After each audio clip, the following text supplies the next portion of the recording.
America అధ్యక్షుడిగా రెండోసారి Donald Trump జనవరి 22వ తేదీ పదవి బాధ్యతలు చేపట్టినప్పటి నుంచి పిచ్చి పిచ్చి పనులన్నీ చేస్తూ ఉన్నాడు.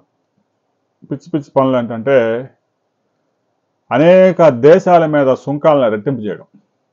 కొన్ని దేశాల మీద అయితే 110% కూడా సుంకాలు వేస్తూ ఉన్నారు. ఇక అమెరికా పరిస్థితి ఏమాత్రం బాగాలేదు అనడానికి ఇది ఒక ఉదాహరణ. అమెరికా మొత్తం సంవత్సరం అంతా కలిపి కేవలం 78,000 ఉద్యోగాలు క్రియేట్ చేయగలిగారు. ఒక ఆంధ్రప్రదేశ్లోనే సంవత్సరానికి 4 లక్షల ప్రైవేట్ ఉద్యోగాలు వస్తూ ఉన్నాయి.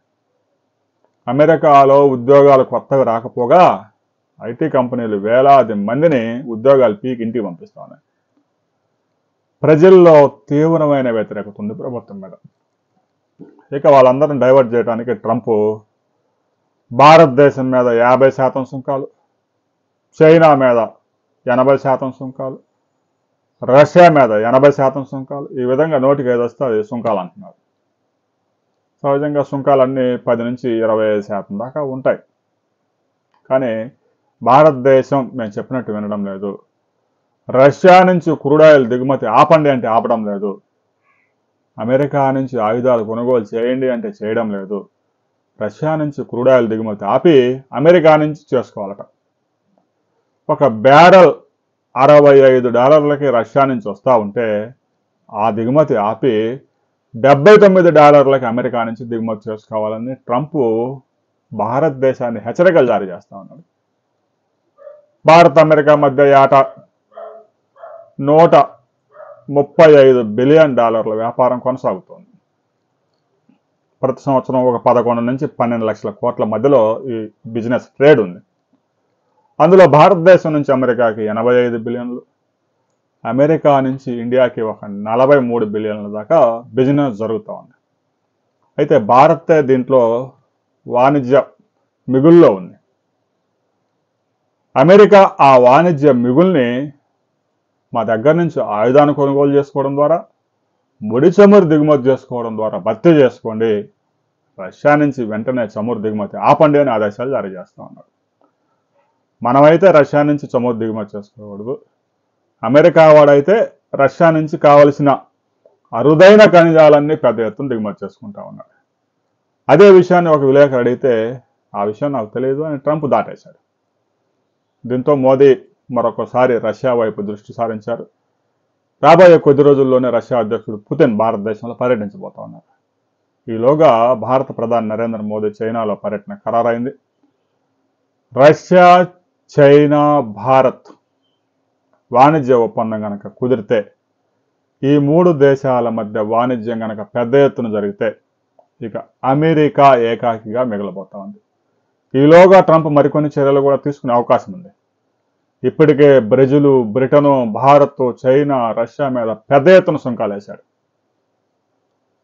భారత్తో ప్రధాని మోదీతో చెడిపోయింది వ్యవహారం. ఇక ఏమాత్రం కొనసాగే అవకాశం లేదు. భారత్ కూడా రష్యా వైపే చూస్తూ ఉంది. చైనాతో కూడా మంచి సంబంధాలు మెరుగుపరుచుకునేందుకు ప్రయత్నాలు చేస్తూ ఉంది.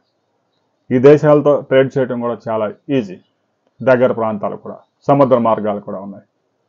రాబోయే రోజుల్లో అమెరికా భారత్కి ప్రధాన శత్రువుగా మారబోతూ ఉంది. పాకిస్తాన్కి స్నేహాస్తం అందిస్తూ ఉంది. రాబోయే రోజుల్లో పాకిస్తానే భారతదేశానికి ముడి చమురు ఎగుమతి చేయబోతా ఉంది అని చెప్పేసి ట్రంప్ హెచ్చరికలు జారీ చేస్తాను. పాకిస్తాన్కే దిక్కు లేదు. 92% ముడి చమురు దుబాయ్ నుంచి దిగుమతి చేసుకుంటా ఉంది పాకిస్తాన్. పాకిస్తాన్లో ఈ ఆయిల్ మైన్స్ కనిపెట్టి అమెరికా వాడు తవ్వుతాడంట. తవ్వి అక్కడ పెద్ద ఎత్తున ఉత్పత్తి చేసి పాకిస్తాన్ నుంచి భారతదేశానికి ఎక్స్పోర్ట్ చేస్తానని ట్రంప్ పిచ్చి పిచ్చి హెచ్చరికలని చేస్తూ ఉన్నారు. ఈ మధ్యకాలంలో ట్రంప్కు సంబంధించిన కుటుంబ వ్యాపారాల్లో ఈ క్రిప్టో కరెన్సీ కూడా ప్రవేశపెట్టాడు. ఈ క్రిప్టో కరెన్సీ వాల్యూని పెంచుకునేందుకు రకరకాల ఎత్తులు వేస్తూ ఉన్నారు. ఇక ఇప్పటికే రియల్ ఎస్టేట్ నుంచి వచ్చినటువంటి ట్రంప్ భారతదేశంలో కూడా పెద్ద పెద్ద వెంచర్లు వేస్తూ ఉన్నాడు. దాదాపు 40,000 కోట్ల రూపాయల భారతదేశంలో ట్రంప్ రియల్ ఎస్టేట్ రంగంలో పెట్టుబడులు పెడతా ఉన్నాడు. ఇక స్టాక్ మార్కెట్లను అయితే అల్లకొల్లోలం చేస్తూ ఉన్నాడు. ఇదే విధంగా కనుక ట్రంప్ పరిపాలన కొనసాగితే ఒక అమెరికా ప్రెసిడెంట్ పదవీచ్యుతుడయ్యే అవకాశం కూడా కొద్ది రోజుల్లోనే ఉంది. భారత్ ఇక అమెరికాతో వాణిజ్యం పెంచుకునే అవకాశం లేదు. భారతదేశం నుంచి ముఖ్యంగా జౌళి ఉత్పత్తులు, వ్యవసాయ ఉత్పత్తులు, రసాయనాలు ఏదైతే మందులు ఇవన్నీ ఎక్స్పోర్ట్ అవుతూ ఉన్నాయి. వీటి ధరలు అక్కడ అమెరికాలో గణనీయంగా పెరుగుతాయి. ఇప్పటికే 25 నుంచి 50% పెంచాడు, 50 నుంచి మరలా 80% పెంచడానికి సిద్ధమవుతా ఉన్నాడు. అందుకే భారత్ ప్రత్యామ్నాయ మార్కెట్ల వైపు దృష్టి సారించింది. చైనా, రష్యా పెద్ద మార్కెట్లు. రాబోయే రోజుల్లో భారత్ నుంచి ఈ దేశాలకి పెద్ద ఎత్తున ఎగుమతులు జరిగే అవకాశం ఉంది. అమెరికా ఎన్ని ఆంక్షలు విధించినా కూడా దాన్ని అనుకూలంగా మలుచుకొని భారతదేశం ప్రత్యామ్నాయ దేశాల వైపు వాణిజ్యం చేయడానికి దృష్టి సారించింది. ఆ దిశగా సక్సెస్ అవ్వడానికి కొంత సమయం పట్టవచ్చు. అయితే ఇమ్మీడియట్గా కొన్ని రంగాలు ఇక్కడ ఎఫెక్ట్ అయ్యే అవకాశం ఉంది. ఆయా రంగాలు ముఖ్యంగా చేపల పెంపకందారులు, రొయ్యల పెంపకందారులు, ఈ జౌళి ఉత్పత్తులు తయారు చేసి హ్యాండ్లూమ్స్ కానీ, బట్టలు ఎక్స్పోర్ట్ చేసేవాళ్ళు కానీ, ఇక రసాయనాలు ఏవైతే మందులు ఉన్నాయో ఈ ఎక్స్పోర్ట్స్ కానీ, ముఖ్యంగా రత్నాభరణాలు, జ్యువెలరీస్ ఈ ఎక్స్పోర్ట్స్ అన్ని కొంత ఎఫెక్ట్ అయ్యే అవకాశం ఉంది. అయితే ప్రత్యామ్నాయ మార్కెట్లు రాబోయే 4-5 నెలల్లో ఓపెన్ కాబోతా ఉన్నాయి. ఆయా దేశాలకు ఎక్స్పోర్ట్స్ పెరిగే అవకాశం ఉంది. కాబట్టి ఆందోళన చెందాల్సిన అవసరం లేదని ప్రధాని నరేంద్ర మోదీ హామీ ఇచ్చారు. అమెరికాలో సుంకాలు పెంచితే మీరు ఎక్స్పోర్ట్ చేసే మిగతా దేశాలకు మీరు ఎక్స్పోర్ట్ చేసేదానికి మేము సుంకాలు తగ్గించి మిమ్మల్ని ఆదుకుంటామని హామీ ఇచ్చారు.